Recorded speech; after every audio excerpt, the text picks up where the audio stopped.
अस्सलामुअलैकुम। पेशे खिदमत है कहानी देवता, एपिसोड 41। मैं फरहाद अली तैमूर शराब नहीं पी सकता था। इनकार की सूरत में विनोद शर्मा मुझे गोली मार देता। उसकी एक ही शर्त थी कि मेरे शराब पी लेने के बाद वो मुझे आज़म समझकर जिंदा छोड़ देगा। उसने कहा, तुम वक्त ज़ाय कर रहे हो। गुजरने वाला हर लम्हा ये साबित कर रहा है कि तुम शराब पीने वाले आज़म नहीं बल्कि बहरूपी हो। मैंने कहा, शर्मा, तुम्हारी चाल को मैं समझ रहा हूँ। अगर मैंने शराब पी ली तब भी तुम मुझे इस गड्ढे से नहीं निकालोगे। तुम्हारी नीयत शबाना पर है। तुम सिर्फ उसे यहाँ से निकाल कर ले जाना चाहते हो। वो कहका लगाकर बोला, खूब समझे ब्रदर, अब मैं अपनी शराइत बदल देता हूँ। यानी मैं तुम्हें गोली नहीं मारूंगा, तुम्हें जिंदा इसी गड्ढे में छोड़ जाऊंगा। शर्त यह है कि शबाना को ऊपर भेज दो। मैंने और शबाना ने एक दूसरे को खामोश निगाहों से देखा। वो बोली, आजम, मुझे तुम्हारी जिंदगी अजीज है। मैं उस कमीने के पास चली जाऊंगी, वो तुम्हें नुकसान नहीं पहुंचाएगा। नहीं शबाना, वो मुझसे खाइफ है। तुम्हें हासिल करने के बाद मुझे इस खौफ से मार डालेगा कि मैं कभी इस गड्ढे से निकल आया तो उसे नुकसान पहुंचाऊंगा। मैं ऊपर जाकर उसे गोली चलाने का मौका नहीं दूंगी। मेरी बात मान लो आजम। मैंने ऊपर की जानिब देखते हुए कहा, शर्मा, तुमने त्यारे में अपनी बहन की दुख भरी कहानी सुनाई थी कि किस तरह बदमाशों ने उसकी इज्जत से खेलकर उस बेचारी को मर जाने पर मजबूर किया। दूसरी बार मेयून ने बहन बनकर तुम्हारी आगोश में दम तोड़ा। तुम्हारा आंसुओं भरा दावा है कि तुम अब ऐसी किसी लड़की को हाथ नहीं लगाते जो पराई अमानत हो। वो नागवारी से बोला, ख्वामख्वाह मेरे दिल में इंसानी हमदर्दी पैदा ना करो। मैं बेशक ऐसी लड़कियों को नहीं छेड़ता, लेकिन शबाना अपने शौहर की अमानत थी। क्या वो अमानत तुमने नहीं छीन ली? फिर मैं क्यों महरूम रहूं? शबाना ने चीख कर कहा, बकवास मत करो। मैं अपने शौहर के पास हूं और तुम्हारे लिए पराई हूं। तुम्हें हमारी मदद करना चाहिए। जरूर करूंगा, उसने जरा झुककर हाथ आगे बढ़ाते हुए कहा। आओ, मैं गड्ढे से तो क्या, इस बहरूपिये के फरेब से भी तुम्हें निकाल रहा हूं। मैंने सरगोशी में शबाना से कहा, यह ऐसे नहीं मानेगा। तुम ऊपर जाने के लिए हाथ बढ़ाओ। जब वो तुम्हारा हाथ पकड़ ले तो तुम दोनों हाथों से इसका हाथ पकड़कर पूरी कुव्वत से अपनी तरफ खींच लेना। मैंने कहा, शर्मा, तुम्हारी ये शर्त मंजूर है? ये ऊपर आ रही है। ये कहकर मैं उकड़ों बैठ गया। शबाना मेरे कांधे पर पांव रखकर गड्ढे की दीवार का सहारा लेकर खड़ी हो गई। फिर मैं आहिस्ता आहिस्ता उठने लगा। वो मेरे कांधे पर सवार ऊपर की तरफ जाने लगी। जब मैं पूरी तरह खड़ा हो गया तो शबाना को गड्ढे के किनारे पहुंचने के लिए तकरीबन 3.5 फुट का फासला रह गया। ऐसी सूरत में विनोद शर्मा को झुकने की बजाय किनारे पर चारों हाथ पांव के सहारे बैठना पड़ा। अब वो पूरी तरह अपनी कुव्वत को इस्तेमाल कर सकता था। मैंने सर उठाकर वो पोजीशन देखी। फैसला किया कि शबाना को वापस नीचे ले आऊं, मगर देखते ही देखते शर्मा और शबाना के हाथ मिल गए। इससे पहले कि मैं शबाना की टांगे पकड़कर अपनी तरफ खींचता, शर्मा ने उसे अपनी तरफ खींच लिया। वह तड़प रही थी। मैं उछल उछल कर शबाना के पांव तक पहुंचने की कोशिश कर रहा था, लेकिन उसका आधे से ज्यादा वजूद ऊपर पहुंच चुका था। ऐसे ही वक्त कोई चीज मेरे सर से टकराई। शदीद तकलीफ का एहसास हुआ। मैंने सर झुकाकर देखा। गड्ढे की तह में विनोद शर्मा का पिस्तौल पड़ा हुआ था। विनोद शर्मा ने शबाना को दोनों हाथों से पकड़कर खींचने के लिए पिस्तौल छोड़ दिया था। मैंने उसे उठाते ही ललकार कर कहा, खबरदार शर्मा, अपनी जगह से हरकत न करना। पिस्तौल मेरे पास है, मैं गोली चला दूंगा। शबाना उसके कब्जे में पहुंच गई थी और अपना हाथ छुड़ाने की कोशिश कर रही थी। मेरी ललकार सुनकर वो साकित हो गई। विनोद शर्मा ने सर झुकाकर मेरे हाथ में पिस्तौल को देखा, फिर कहकहा लगाने के बाद बोला, बहरूपिये, मैं तुमसे ज्यादा मक्कार हूं। पिस्तौल की आखिरी गोली तो मैंने जंगलियों को भगाने के लिए ज़ाया कर दी थी। शबाना की आवाज़ ने मुझे इधर आने पर मजबूर किया। जब मैंने तुम्हें यहाँ देखा तो फिर खाली पिस्तौल से धमकियां देना शुरू कर दी। देखो मैं कितना कामयाब रहा। Bye bye. ये कहकर वो शबाना को खींचता हुआ वहां से ले गया। पलक झपकते ही दोनों मेरी नजरों से ओझल हो गई। शबाना की चीखें सुनाई दे रही थीं और मैं खाली पिस्तौल लिए काठ के उल्लू की तरह गड्ढे में खड़ा हुआ था। मैंने झिल्लाकर पिस्तौल को जमीन पर दे मारा। सचमुच वो बहुत ज्यादा मक्कार निकला। शबाना की चीखें गुम हो गई थीं। मैं हैरत से आसमान की जानिब देखने लगा। वहां से निकलने की कितनी ही तदबीरें कर चुका था। मैं थक हार कर बैठ गया। अगर चांद ना निकला होता तो मैं रात के अंधेरे में अंधे की तरह बैठा रह जाता। खुदा का शुक्र है कि चांदनी में गड्ढे का किनारा नजर आ रहा था। दूर कहीं से गीदड़ों के बोलने की आवाजें आ रही थी। शहर में बैठकर ये आवाज़ सुनो तो कोई खास असर नहीं होता, लेकिन जंगल के सन्नाटे में ये आवाज़ भी बड़ी हैबतनाक लगती है। मैं एक हाथ में टूटी हुई बोतल लेकर दूसरे हाथ से रिवॉल्वर को टटोलने लगा ताकि खोदी हुई जगह दरियाफ्त कर सकूं। मैंने कहा न तकदीर मेरा मजाक उड़ाने पर तुली हुई थी। ठीक उसी वक्त फूं फूं की फुंकार सुनाई दी। मैंने सर उठाकर देखा। चांदनी में गड्ढे के किनारे एक बड़ा सा काला नाग फुंकार रहा था। गोया वो मेरे सर पर पहुंच चुका था। बुलंदी पर पहुंचने का एक जरिया हाथ आया था, मगर वहां जहरीला नाग पहरेदार बनकर बैठा था, जैसे कह रहा हो, खबरदार, तुम्हारी तकदीर में गड़ा है, तुम वहीं मरोगे। मैं दम साधे दीवार से लगकर खड़ा हो गया। पता नहीं उस जहरीले सांप की मंजिल कौन सी थी। उसने मुझे देख लिया। डसने के लिए मुझे पसंद कर लिया। वह फन काड़े गड्ढे की तरफ झुककर फूं फूं कर रहा था, जैसे ख्याली शिकार को डस रहा हो। तीसरी बार फूं फूं करते वक्त उसके जिस्म का बोझ गड्ढे की तरफ ज्यादा पड़ा। दूसरे लम्हे वो तेजी से लुढ़क कर गड्ढे की तह में पहुंच गया। बेख्तियार मेरे हलक से चीख निकल गई। अगरचा मैं खुद को बड़ा ही दलेर समझता हूँ, अब तक मौत से आंखें मिलाकर जिंदगी गुजारता आया हूँ, ताहम दुश्मन के अचानक हमलों से बेख्तियार चीख निकल ही जाती है। मेरे जिस्म से ठंडा ठंडा पसीना छूटने लगा। वह मुझसे जितनी भी दूर हो, 7 फुट से ज्यादा दूरी ना होगी, वो मेरे करीब ही कहीं रेंग रहा होगा या कुंडली मारे फन काड़े डसने की तैयारी कर रहा होगा। मेरा हलक खुश्क होने लगा। इंतजार के लम्हात बड़े जानलेवा थे। ना मौत आ रही थी, ना जा रही थी। फरहाद अली तैमूर की तमाम सलाहियतों का मजाक उड़ा रही थी। थोड़ी देर बाद मैंने अपने पाँव के करीब सरसराहट सी महसूस की। मैं एकदम से साकित हो गया, सांस रोक ली। वो मेरे जूतों पर से रेंगते हुए गुजर रहा था। ये मेरी खुशफहमी थी कि वह गुजर रहा है, नहीं वह घूम रहा था। मेरे दोनों पैरों से लिपट रहा था। बाल्फाज़े दीगर मुझे जंजीर पहना रहा था, मौत की जंजीर। फिर मौत के लम्हात सिरकने लगे। वो मेरे कदमों से जंजीर खोल रहा था, आहिस्ता आहिस्ता रेंगता हुआ कहीं जा रहा था। मैं तारीकी में आंखें फाड़ फाड़ कर देखने लगा। कुछ नजर नहीं आ रहा था। ठीक है कि उसने मुझे छोड़ दिया, लेकिन कहाँ गया? क्या मैं सारी रात इसी तरह खड़ा रहूंगा? जब तक हम एक गड्ढे में हैं, मौत हम में से किसी एक का मुकद्दर बनेगी और हम में से कोई एक नई जिंदगी पाकर इस गड्ढे से निकलेगा। तब मैंने बड़ी आहिस्तगी से अपने हाथों को हरकत दी। बहुत आहिस्ता आहिस्ता बटन खोलकर कमीज उतारी। शराब की बोतल बड़ी जल्दी आग पकड़ती है और आग को देखकर सांप भागती हैं। मैंने पतलून की जेब में हाथ डालकर अपना लाइटर निकाला। फिर कमीज के एक हिस्से को बोतल के टूटे हुए हिस्से में डालकर लाइटर से शोला भड़काया। पलक झपकते ही बोतल और कमीज ने आग पकड़ ली। इसके साथ ही सांप के फुंकारने की आवाज आई। गड्ढे का अंदरूनी हिस्सा रोशन हो गया। उस रोशनी में मैंने देखा वो जहरीला नाग जमीन पर सर मारकर बल खाता हुआ दूर जा रहा था। आग से इंसान भी डरता है। कमीज की आग जलती हुई मेरे हाथ की तरफ आई तो मैंने उसे सांप की तरफ फेंक दिया। वह दूसरी तरफ भागने लगा। वह रोशनी थोड़ी देर की थी। अगर मुख्तसर सी मोहलत में मैं उस पर हमला ना करता तो अब की बार वह अंधेरे में जरूर डस लेता। मैंने उसकी घबराहट से फायदा उठाकर उसके सर को टारगेट बनाते हुए एक छलांग लगाई। दूसरे लम्हे उसका सर मेरे जूतों के नीचे आ गया। चंद सातों तक मैं कदम जमाए खड़ा रहा। वह दुम की तरफ से बल खाने लगा। मैंने एक पांव उठाकर उसके सर को कुचलना शुरू कर दिया। हर जानदार अपनी आखिरी सांस तक जिदोजहद करता है। एक तरफ उसका सर कुचला जा रहा था, दूसरी तरफ उसने दुम से मेरी एक टांग को लपेट में ले लिया। वो ऐसी मजबूत गिरफ्त थी कि मुझे अपनी टांग की हड्डी टूटती हुई महसूस हुई। मैं गिर पड़ा। मेरा हाथ जलती हुई कमीज पर गया। मेरी समझ में कुछ ना आया तो मैंने जलती हुई कमीज उठाकर अपनी टांग पर डाल दी। आग ने मुझे थोड़ा सा जरूर जलाया, मगर सांप के पेच ढीले पड़ गए। मैं लुढ़कता हुआ उससे दूर चला गया। पतलून का पांचा उठा हुआ था, लिहाजा वो आग की जद से बच गया। मैं थोड़ी देर तक बैठा यूं हाँफता रहा जैसे मौत के आगे बहुत देर तक भागता रहा हूं। लेकिन मौत दूसरी तरफ चली गई थी। वो मेरे सामने मुर्दा पड़ा हुआ था। मैं अपनी टांग को आहिस्ता आहिस्ता सहलाने लगा। कमीज तकरीबन जल चुकी थी। आग बुझती जा रही थी। अंधेरा फिर एक बार मुसल्लत हो रहा था। मैंने फौरन ही बुझती हुई रोशनी में लाइटर उठाकर जेब में रखा। टूटी हुई बोतल को उठाना चाहा। वो इतनी गर्म हो चुकी थी कि उसे छोड़ना पड़ा। मैंने सोचा खाली पिस्तौल भी काम आ सकता है, इसे रख लेना चाहिए। मैं रेंगते हुए पिस्तौल की जानिब बढ़ने लगा। उसी वक्त एक नौसवानी आवाज़ सुनाई दी, खबरदार वहीं रुक जाओ, पिस्तौल उठाओगे तो फायर कर दूंगी। फिर कोई मुसीबत नाजिल हो रही थी। इस गड्ढे में क्या कर रही हो? इस बार मैंने आवाज़ पहचान ली। खुश होकर सर उठाया। गड्ढे की बुलंदी पर साड़ी पहनी हुई दासना खड़ी थी। उसके हाथ में रिवॉल्वर नजर आ रहा था। दासना वही विनोद शर्मा की सेक्रेटरी थी जो एक छोटे से बच्चे की हमदर्दी में काफिले से बिछड़ गई थी। मैंने कहा, दासना मैं वही हूं जिसने तुम्हें उस बूढ़े वाइन एडगर के चुंगल से निजात दिलाई थी। शायद उसी बूढ़े का रिवॉल्वर तुम्हारे हाथ में है। वह हैरानी से बोली, ओ मिस्टर आजम, ये तुम हो? मैं तुम्हारे लिए कहाँ कहाँ भटकती रही हूँ। ये अपने अपने नसीब की बात है। तुम भटक रही हो मगर आज़ाद हो, और मैं इस गड्ढे में सुबह से कैद हूँ। वह झीम कर बोली, सॉरी, मेरा फर्ज है कि मैं तुम्हें गड्ढे से निकालने की तदबीर करूँ। चांदनी रात से फ़ायदा उठाओ। कोई बांस, दरख्त की कोई टूटी हुई टहनी या रस्सी तलाश करो। अच्छा, मैं अभी आती हूँ। ये कहते ही वो चली गई। फिर वही इंतज़ार और इंतज़ार, जैसे मैं सदियों से इस गड्ढे में पड़ा बाहर निकलने की हसरत में सांस लेता चला आ रहा था। 15 मिनट बाद वो वापस आ गई। वो बोली, इस भयानक जंगल में अब अकेले भटकते डर लगता है। अब तक एक रिवॉल्वर का सहारा था और हौसला भी था। अगर इस गड्ढे में आग की रोशनी नजर ना आती तो ना जाने इस जंगल में रात कैसे गुजरती। क्या इसी तरह गुजरेगी कि तुम वहां और मैं वहां? नहीं, मैंने अपनी साड़ी का एक सिरा दरख्त से बांध दिया है। ये लो दूसरा सिरा।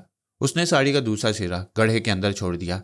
मैं दीवार पर खोदी हुई जगह पर पहुंचा। फिर वहां हाथ और पांव जमाकर दीवार से चिपक कर ऊपर उठने लगा। 12 फुट की बुलंदी तक पहुंचते ही साड़ी हाथ आ गई। इसके बाद गड्ढे से निकल आना कोई मुश्किल काम ना था। बाहर निकलते ही मैं चंद लम्हों तक बैठा रहा। चारों तरफ खुली फिजा को यूं देखता रहा जैसे कैद में एक तवील उम्र गुजार कर आया हूं। मैंने आसानमंदी से दासना का हाथ थाम कर कहा, मैं मायूस हो चला था कि इस गड्ढे से नहीं निकल सकूंगा। मैं किस मुंह से तुम्हारा शुक्रिया अदा करूं? तुमने मुझे ये आज़ादी दी है। शुक्रिया की क्या बात है? तुमने भी मुझे वाइन एडगर की बुरी नीयत से बचाया था। आदमी तो एक दूसरे के काम आता ही है। मैंने पूछा, तुम्हारे साथ जो बच्चा था वो कहाँ है? वो अपनी माँ के पास है। जब तुम वाइन एडगर के पीछे दौड़ते हुए गए तो मैंने ज़मीन पर गिरे हुए कारतूस और रिवॉल्वर उठाए। फिर रूमी का हाथ थाम कर उधर गई जिधर तुम गए थे। लेकिन मैं यहाँ की भूल भुलैयों में खो गई। तुम्हें बार बार पुकारा कि शायद मेरी आवाज़ ही तुम्हारे पास पहुँच जाए। भूख प्यास से बुरा हाल था। दोपहर को मैंने फायरिंग की आवाज़ सुनी। मुझे खतरा महसूस हुआ। मैं रूमी को उठाकर एक तरफ भागने लगी। थोड़ी देर बाद मैंने रूमी की माँ को दूसरे लोगों के साथ देखा। वो सब बदहवासी में भागते आ रहे थे। रूमी की माँ ने बेटे को देखते ही सीने से लगा लिया। हाँफती हुई बोली, भागो, दुश्मन फायर कर रही हैं। मैं भी उनके साथ दौड़ने लगी। फिर एक जगह दरख्तों के झुंड में हम सब बेदम होकर गिर पड़े। भागकर आने वालों ने पहले से ही अपने अपने बैग में खाने पीने की चीज़ें रख ली थीं। वहाँ मुझे खाना नसीब हुआ। रूमी की माँ ने मुझे बताया कि तैयारी को अगवा करने वाले मुसाफिरों के दरमियान मौजूद थे। जब तमाम मुसाफिर एक जगह जमा हो गए तो उन्होंने स्टेन गन दिखाकर हुक्म दिया कि हम सब काटी हुई झाड़ियों के नीचे छुप जाएं। दासना की बातें सुनकर मैंने कहा, हाँ, ये वाकया मुझे शबाना ने बताया है। वो भागती हुई मेरे पास गड्ढे में आकर गिर गई थी। अभी 2 घंटे पहले तुम्हारा बॉस विनोद शर्मा उसे गड्ढे से निकाल कर ले गया है। तुमने अपनी बीवी को उसके साथ क्यों जाने दिया? मैंने उसे विनोद शर्मा की मक्कारी तफसील से सुनाई। वो बोली, वो मक्कार भी है और अय्याश भी। तुम्हारी धर्म पत्नी उससे नहीं बचेगी। मैंने कहा, उसे खुदा बचाएगा। बाय द वे, तुम्हें कैसे मालूम हुआ कि वो अय्याश है? दासना ने सर झुका लिया। मैंने अपने सवाल का जवाब मांगने के लिए असरार नहीं किया। अपनी जगह से उठते हुए कहा, चलो, मुझे भूख लग रही है। नारियल से जी भर गया है। शायद आगे कुछ फलदार दरख्त मिल जाएं। मैं चारों तरफ देखने लगा। चांदनी हमारे पास थी, लेकिन चारों तरफ दरख्तों के साए में अंधेरा नजर आ रहा था। मैं दासना के साथ एक तरफ चल पड़ा। वो बोली, यहाँ ऐसे लगता है कि जैसे हर दरख्त के पीछे दुश्मन छुपे हुए हैं। वाकई ऐसा लग रहा था। दरख्तों की शाखों से बंदर इधर से उधर छलांगे लगाते तो हम ठिठक जाते। खौफतारी हो जाता कि अचानक कहीं से हमला हो रहा है। हम आगे बढ़ते वक्त बार बार पीछे पलट कर देखते। उस वक्त चांद की चांदनी और रिवॉल्वर ने बड़ा सहारा दिया। हम फिर चलने लगे। गड्ढे से निकलने के तकरीबन 3 घंटे बाद हमें बहुत दूर रोशनी नजर आई, जैसे 2-4 दिए टिमटिमा रही हों। हमारी रफ्तार तेज हो गई। 15 मिनट की मुसाफत के बाद चांदनी में बांस की झोंपड़ियां नजर आईं। 3 झोंपड़ियों के सामने मशालें रोशन थीं, मगर कोई आदमी या रखवाली का जानवर नजर नहीं आ रहा था। मैंने कहा, यहाँ खाना भी मिल सकता है। वो बोली, दुश्मन भी मिल सकते हैं। हाँ, हम मुकामी बाशिंदों की बोली नहीं समझते, वरना उन्हें दोस्त बना लेते। आज ये हकीकत किस कदर सामने है कि इंसान पेट के लिए पाप करता है। मुझे खाना चुरा कर लाना होगा, नहीं पकड़े जाओगे। भूखा भी नहीं रहा जाएगा। तुम उस दरख्त के पास खड़ी रहो, रिवॉल्वर मुझे दे दो। मैं जल्दी वापस आने की कोशिश करूंगा। तुम भी चले जाओगे, रिवॉल्वर भी नहीं रहेगा। फिर मैं अकेली कैसे रहूंगी? बस थोड़ी देर की बात है। मैंने रिवॉल्वर लेकर उसे समझाया, तसल्ली दी। फिर सबसे पहली झोंपड़ी की तरफ बढ़ने लगा। एक झाड़ी के पास पहुंचकर मैंने एक छोटा सा पत्थर उठाया, फिर उसे झोंपड़ी के बरामदे में फेंक दिया। रात के सन्नाटे में पत्थर गिरने की आवाज़ जोर से उभरी। झोंपड़ी का दरवाज़ा खुल गया। एक अंग्रेज शराब का जाम थामे नशा में लड़खड़ाता हुआ बाहर आया। उसके पीछे दरवाजे पर सांवले रंग की एक मुकामी औरत नजर आई। वो दोनों थोड़ी देर तक इधर उधर देखते रहे। आसपास की झोंपड़ियों से अजनबी बोलियां सुनाई दे रही थीं और अंग्रेज की साथी औरत उनके जवाब में कुछ कह रही थी। फिर आवाज़ें बुलंद हो गईं। वो औरत अंग्रेज का हाथ पकड़कर अंदर ले गई। मैं ज़मीन पर बैठ गया, फिर घुटनों के बल रेंगते हुए झोंपड़ी की तरफ बढ़ने लगा।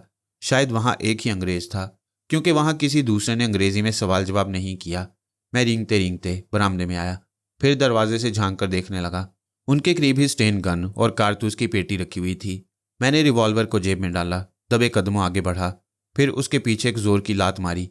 वो अपने साथी पर से उलटकर कलाबाजी खाता हुआ दूसरी तरफ चला गया। इतने में स्टेन गन मेरे हाथ में आ गई। वो दोनों ही मुझे देखकर बौखला गए। चूंकि शोर मचाने के अंजाम को समझते थे, लिहाजा उनकी जुबानें चुप थीं। मैंने उस अंग्रेज से पूछा, क्या यहाँ खाने के लिए कुछ मिल जाएगा?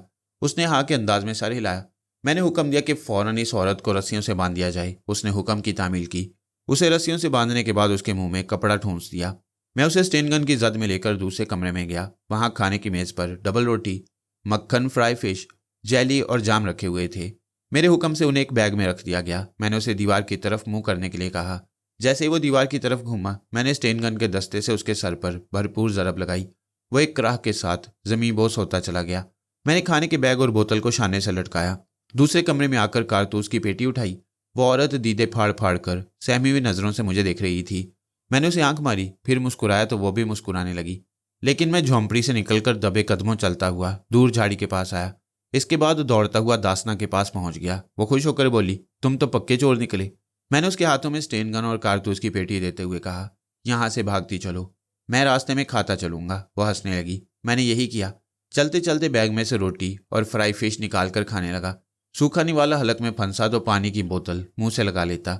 मैंने अंदाजा लगाया कि हम उस रास्ते पर नहीं जा रहे जो गड्ढे की तरफ जाता था। हमारा रास्ता बदल गया था। दासना ने पूछा, क्या हम इसी तरह भटकते रहेंगे? क्या पता कि तकदीर में क्या लिखा है। हो सकता है इस रास्ते पर शबाना और शर्मा मिल जाएं। हम 1 घंटे तक चलते रहे, फिर वह बैठ गई। अब तो मैं आगे नहीं जाऊंगी। मैंने भी बैठते हुए कहा, हाँ, तुमने मेरी भूख का एहसास करते हुए आराम नहीं किया, अब आराम से लेट जाओ। अगर सांप रेंगते हुए आ जाएं तो मैं मोहतात रहूंगा। मैंने खाने का बैग रखकर उसे स्टेन गन ले ली। वह मुलायम घास पर मेरे सामने लेट गई। उसके चेहरे से थकन जाहिर हो रही थी। दिन रात चलते रहना बच्चों का खेल नहीं होता। मगर वो जबरन मुस्कुराती हुई मुझे देख रही थी।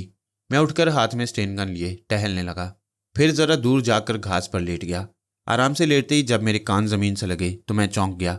कान लगाकर सुनो तो जंगल की जमीन बोलती है, आने जाने वालों के कदमों की दमक का पता देती है। मुझे मुसलसल धीमी धीमी आवाज सुनाई दे रही थी, जैसे जमीन के अंदर कोई इंजन या मशीन चल रही हो। इस जंगल में किसी भारी मशीन का तस्वुर नहीं किया जा सकता। हाँ, ये भी हो सकता था कि दूर कहीं कोई मोटर गाड़ी चल रही हो।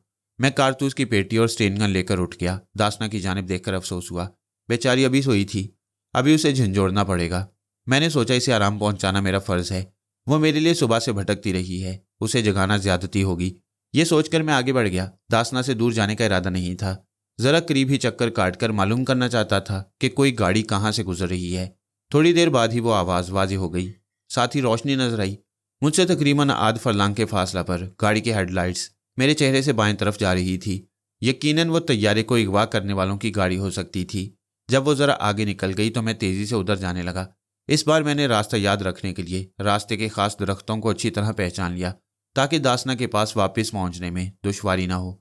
गाड़ी की रफ्तार सुस्त थी और मैं दौड़ने के अंदाज में चल रहा था, इसलिए जल्द ही मैंने उसे पा लिया। वो एक बड़े से बरगद के दरख्त के साए में जाकर रुक गई। मैंने एक दरख्त की आड़ से देखा। वो एक जीप थी और उसमें 4 मुसल्लह अफराद बैठे हुए थे। मैं इंतजार करने लगा कि अब वो जीप से उतरकर क्या करेंगे या किधर जाएंगे, लेकिन वह चुपचाप बैठे रहे। तब मैंने एक हैरत अंगेज मंजर देखा। मेरे पांव तले की जमीन हौले हौले लरज रही थी और उधर बरगद के साए में जीप कार आहिस्ता आहिस्ता जमीन में धंसती जा रही थी, हत्ता कि वो मेरी नज़रों से ओझल होने लगी। मैंने फौरन ही उधर दौड़ लगाई। बरगद के करीब जमीन की लर्जिश और बढ़ गई। उस दरख्त के पास पहुंचकर एक मुस्ततील गड्ढा नजर आया जो जीप की हेडलाइट से रोशन था। मैं जमीन पर बैठकर रेंगता हुआ गड्ढे के किनारे पहुंचा। उस वक्त तक जमीन की लर्जिश खत्म हो गई थी। खंदक की गहराई में जीप और उसके सवार नजर आ रहे थे। वो हेडलाइट्स की रोशनी में थे। अगर सर उठाकर ऊपर देखते तब भी मुझे ना देख पाते। चंद लम्हों बाद जीप के सामने वाली दीवार एक तरफ हटने लगी। जमीन फिर लर्जने लगी।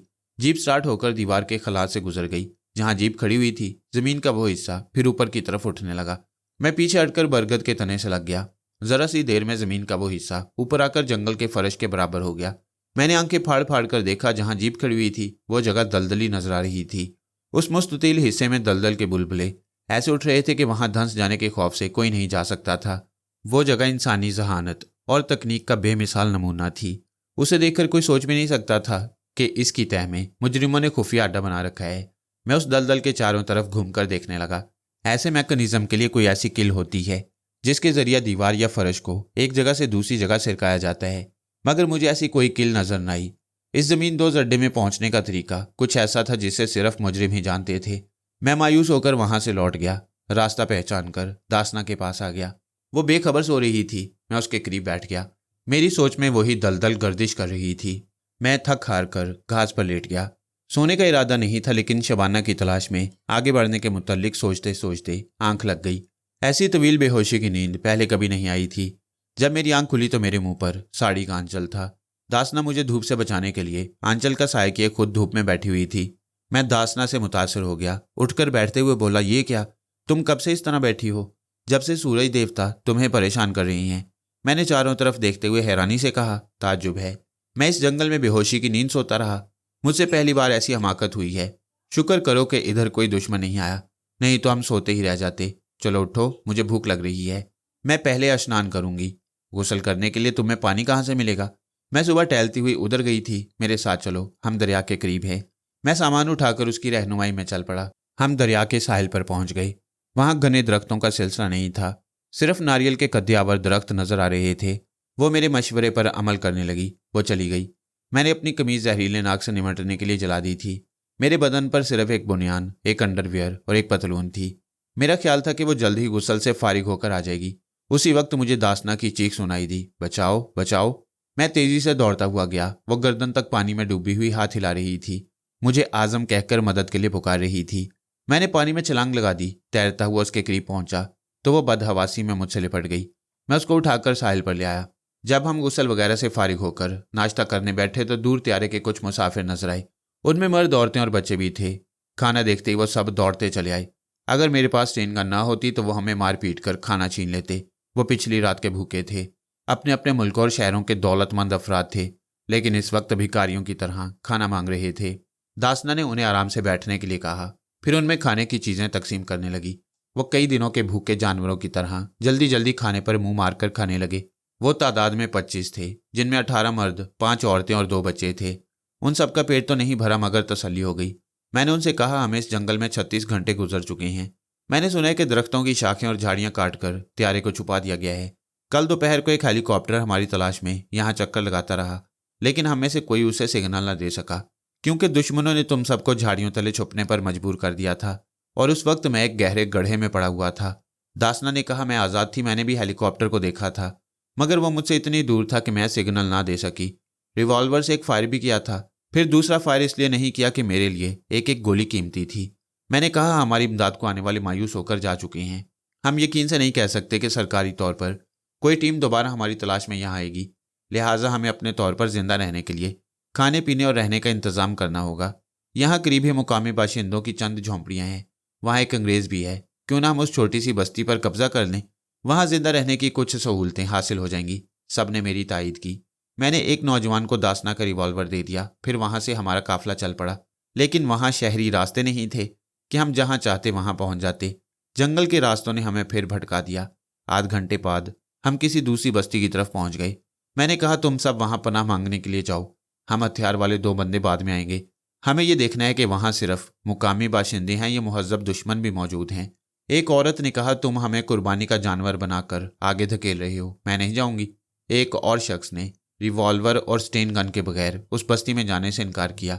उनका खौफ बजा था, वो निहत्ते रहकर जंगली बाशिंदों के दरमियान नहीं जा सकते थे। मैंने भी सोचा कि अगर इन्होंने दोस्ती की बजाय दुश्मनी शुरू कर दी तो मैं स्टेन गन से अंधाधुंध फायरिंग नहीं कर सकूंगा।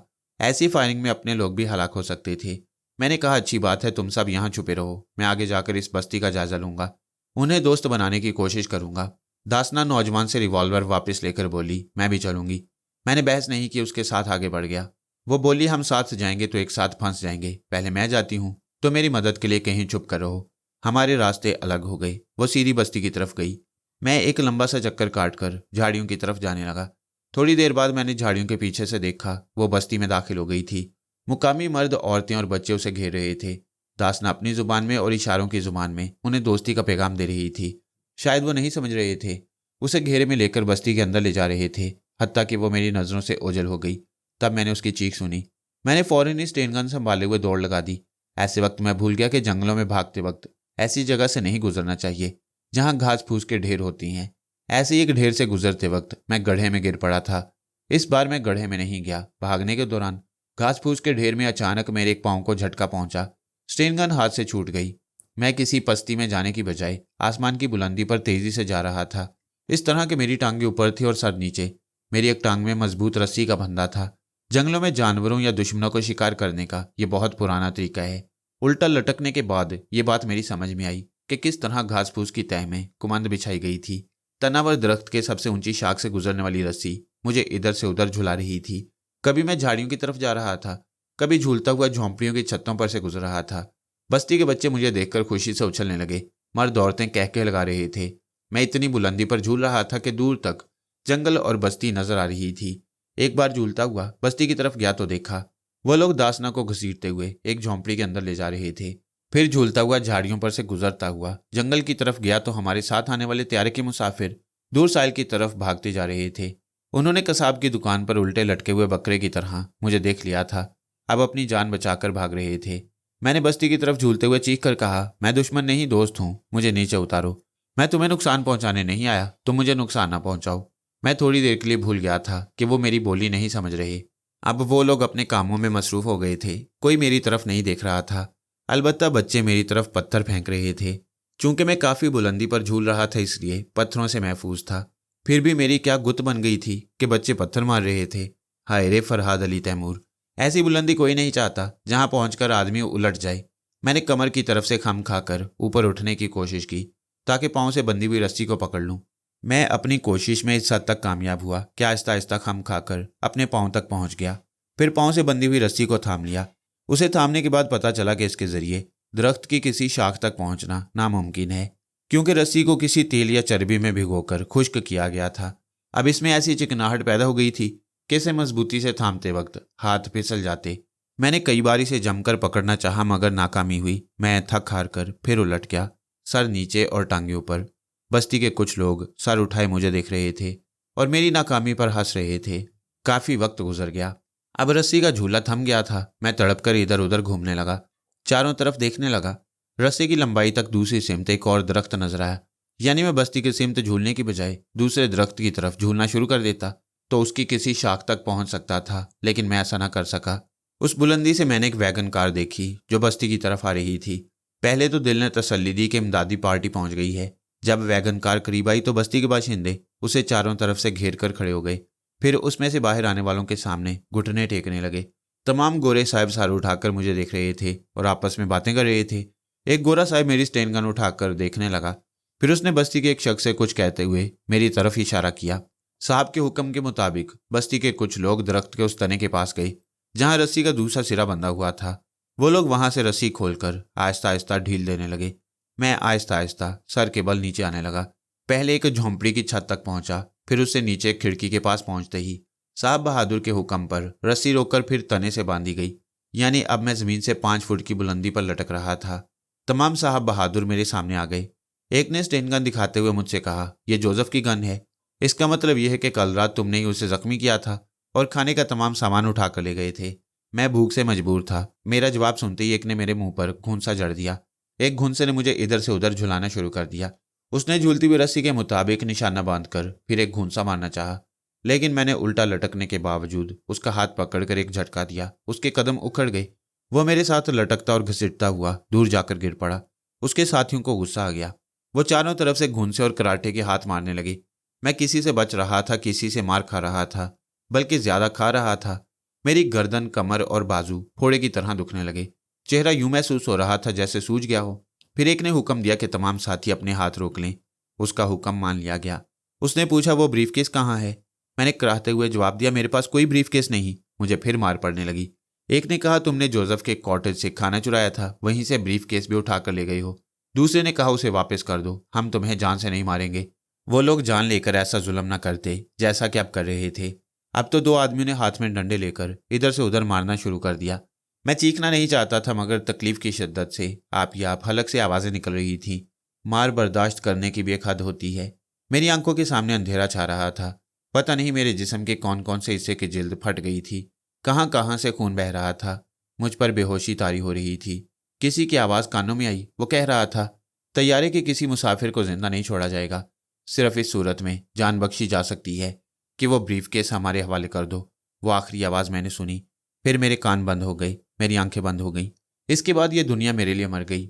मेरी बेहोशी ने मुझे बचा लिया, वरना वो किसी ब्रीफकेस के बारे में पूछते पूछते मुझे मार ही डालते। यूं भी वो मुझ जैसे तैयारे के किसी भी मुसाफिर को जिंदा नहीं छोड़ सकते थे, क्योंकि हम ऐनी शायद थे कि उन्होंने त्यारे को अगवा किया है। वो तो जाने कहाँ से ब्रीफकेस का मसला दरमियान में आ गया। मैं खाने का चोर था, वो मुझे ब्रीफकेस का चोर समझ रहे थे। वो ब्रीफकेस यकीनन इतना अहम था कि उसे हासिल किए बगैर वो मुझे जान से नहीं मार सकते थे। मुझे आहिस्ता आहिस्ता होश आने लगा। पहले तो यूं महसूस हुआ कि मैं अंधा हूँ, कुछ नजर नहीं आ रहा और मैं इंसान के बजाय अंधेरे में उल्टा लटकने वाली चिमगादड़ बन गया हूँ। उन जालिमों ने मुझे बेहोशी की हालत में भी उसी तरह लटका छोड़ दिया था। फिर रफ्ता रफ्ता ये समझ में आया कि मैं अंधा नहीं हूँ बल्कि अंधेरा हो चुका है। और अब रात को भी इसी तरह उल्टा लटका रहना होगा। खुदा को यही मंजूर था कि मैं इसी तरह लटकते लटकते अपनी मुश्किल आसान करूं। मेरी आसानी के लिए उस माबूद की रजा से अचानक ही मेरे सामने एक मोमबत्ती आ गई। कई दिनों के बाद मेरी मुराद खुद ब खुद पूरी हो गई। मैं खिड़की के सामने लटक रहा था। खिड़की के साथ एक मेज़ थी और एक साहब बहादुर मोमबत्ती रोशन करके उस मेज़ पर रख रहा था। उसने खिड़की के बाहर मुझे देखते हुए पूछा, क्या आप भी नहीं बताओगे कि ब्रीफ केस कहाँ है? मैंने कुछ कहना चाहा मगर हलक खुश्क हो रहा था। मैं सिर्फ पानी कहकर रह गया। उसने हकारत से कहा, तुम प्यासे मरोगे, तमाम रात इसी तरह लटकते रहोगे। अगर सुबह तुमने जुबान ना खोली तो हम तुम्हें गोली मार देंगे। ये कहकर वो कुर्सी पर बैठ गया। फिर मेज़ पर झुककर लिखने पढ़ने में मसरूफ हो गया। मोमबत्ती की लो ऐन निगाहों के सामने थी। मैंने उस पर नजरें जमा दी।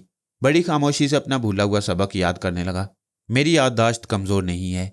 पता नहीं रसवंती ने कैसी जड़ी बूटियों का अरक पिलाया था कि मैं सोच की परवाज़ भूल गया था। उसे याद करने के लिए तकाज़े तवज्जो की ज़रूरत थी और यह तवज्जो शमा बीनी से ही हासिल हो सकती थी। मैं बड़ी देर तक शमा की लो पर नजरें जमाए रहा। अपनी तवज्जो को सिर्फ सोच की उड़ान पर मरकूज करता रहा। जैसे किसी चिड़िया का बच्चा पहली बार अपने नन्हे नन्हे पर उठाता है, हुमकता है, उड़ने के लिए ऊपर उठकर फिर बैठ जाता है। इसी तरह मेरी सोच हुमक रही थी, पर तोल रही थी, जरा ऊंची उड़ती थी फिर गिर जाती थी। इस तरह यह हुआ कि सोच की परवाज का सलीका आता गया। तकरीबन 15 मिनट तक मश्क जारी रही। फिर अचानक ही साहब बहादुर ने मोमबत्ती उठा ली। मैं परेशान हो गया। मेरी मेहनत रायगा जा रही थी। मेरी मंजिल करीब आकर दूर जा रही थी। वो मोमबत्ती को दूर ले गया। एक अलमारी खोलकर कुछ तलाश करने लगा। दूर किसी झोंपड़ी से मौसीकी की आवाज़ आ रही थी। साथ ही कहकहे बुलंद हो रहे थे। 1 मिनट बाद वो अलमारी से एक किताब निकाल कर ले आया। फिर मोमबत्ती को उसी जगह मेज़ पर रखकर बैठ गया। उसने मुझ पर एक नज़र डाली, मुझे एक गंदी सी गाली दी, फिर किताब खोलकर पढ़ने में मसरूफ़ हो गया। मैं मजबूर था, उसकी गाली हजम करनी पड़ी। फिर सब कुछ भूलकर मैंने शमा की लौ पर नज़रें जमा दी। वक्त गुजरता नहीं बल्कि इंसानों से गुजार देते हैं। वो साहब बहादुर किसी खास मकसद के लिए किताबें पढ़कर वक्त गुजार रहा था। वो लहरें शुमाल से आने वाली मकनातीसी हवाओं के दोष पर खिड़की के उस पार पहुंच गईं। वो हीरे जवाहरात के मुतल्लिक एक किताब पढ़ रहा था। फिर जैसे मुद्दतों बाद मेरी सोच ने उसके दिमाग के दरीचे में दाखिल होकर कहा, ज़रा मुस्कुराओ। वो किताब से नज़रें उठाकर मुझे देखकर मुस्कुराने लगा। मैंने हंसना शुरू किया, वो भी बेख्तियार हंसने लगा। जो लोग दुश्मनों को अहमक बनाने का फ़न नहीं सीखते, अब मेरे सीधे होने और उनके उल्टे होने की बारी आई थी। मैंने उसकी सोच में कहा, यह कैदी हंस रहा है।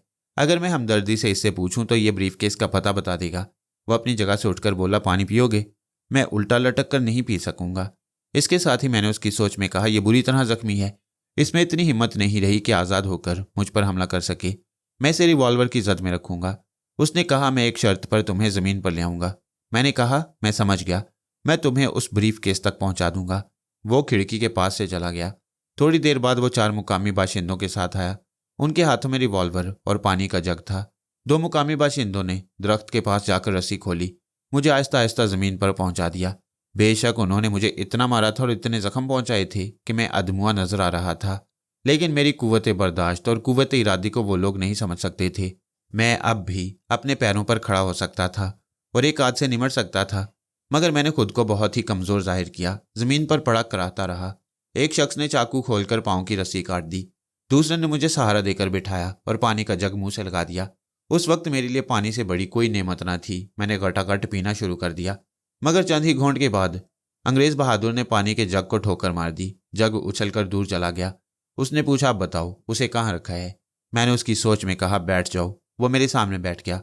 मैंने कहा, रिवॉल्वर को मैं कैदी की तरफ फेंक रहा।